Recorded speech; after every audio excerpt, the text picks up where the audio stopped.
Mrwhosetheboss is the biggest tech YouTuber in Europe with over 13 million subscribers gained in 13 years. His videos are both informative, extremely entertaining and very hard to pull off. I've recently become a big fan of him and what he does. Quite an inspiration, as you can see.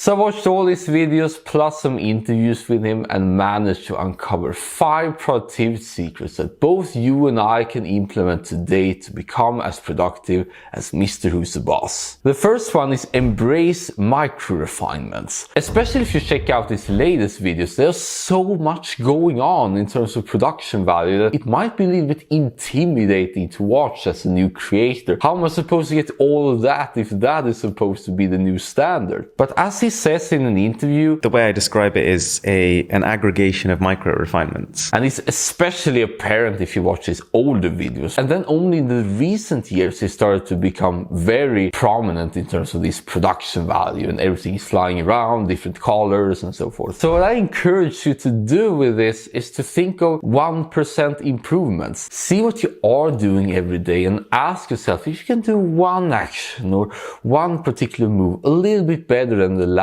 one. I call it observe and refine, and I even put it as a wallpaper on my phone because it's so important. This is something we can all do now. So that was the first one. The second one is a small team. Despite his videos being extremely high quality, he only has 2 people working for him. 1 editor and 1 camera guy. Technically his cats also work for him, but I'm not sure if the workers' unions are covering that.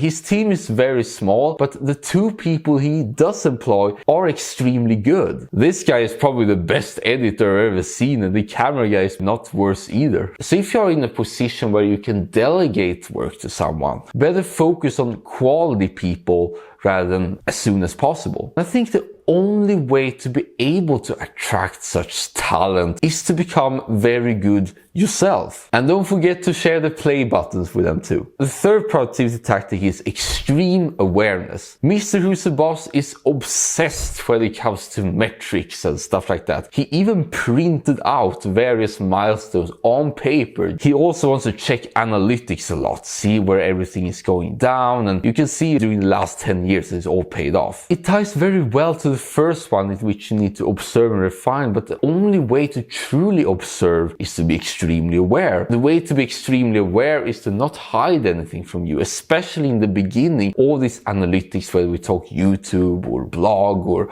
other kinds of feedback from your coach, they can be so demoralizing that we are trying to live in our own world rather than face harsh truth. And I believe it was thanks to his extreme awareness that he managed to pull both lots of videos a week while studying and hanging out with friends. And I definitely can relate to this, as I was also spending a lot of time playing Pokemon Go while studying and doing 2 part-time jobs. If you're not in these environments, it's very hard to think about productivity because you don't have an incentive to. But when you can see your scoreboard, when you can see your total XP and stats, then you're motivated to be extra productive and manage your time. Speaking of manage your time, the 4th productivity tactic he uses is focus. He can spend tons of hours just on the script. Even after he spends a lot of time just filming and bring the cats and make sure to do multiple takes, 10 takes for various shots and so forth. If you follow him for a long time, and especially during the interviews, you might recognize he has some problems with health and stuff like that. But allow me to be controversial here. I believe that you can still be quite fast while not burning out. That's the thing I'm trying to do for the next 20 plus years or so. I believe it's as long as you fulfill the basic needs we can call 7 to 8 hours of sleep,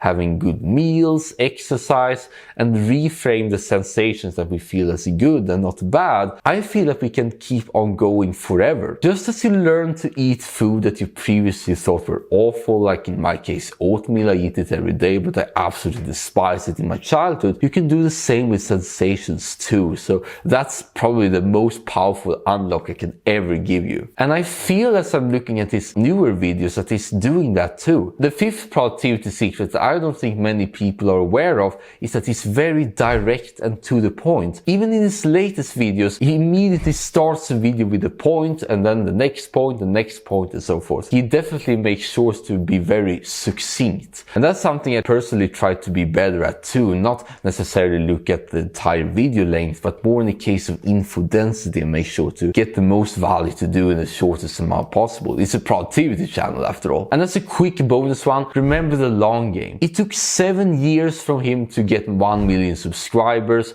and then additional years to get 2 and 3, and then it went totally up to 9 and so forth. Always remember that what you do now is going to pay off as long as you keep these 5 productivity secrets in mind. And as always, I'm interested to see what you thought about it, and let me know if you're a big fan of him too, so we can all salute him, and definitely subscribe to him. He definitely wants that. And Aaron, if you're watching this, thank you so much for doing what you do. Big inspiration to all of us, and keep showing up and deliver us amazing content. Until then, thank you so much for sticking around, and always remember that you're the most amazing human being alive.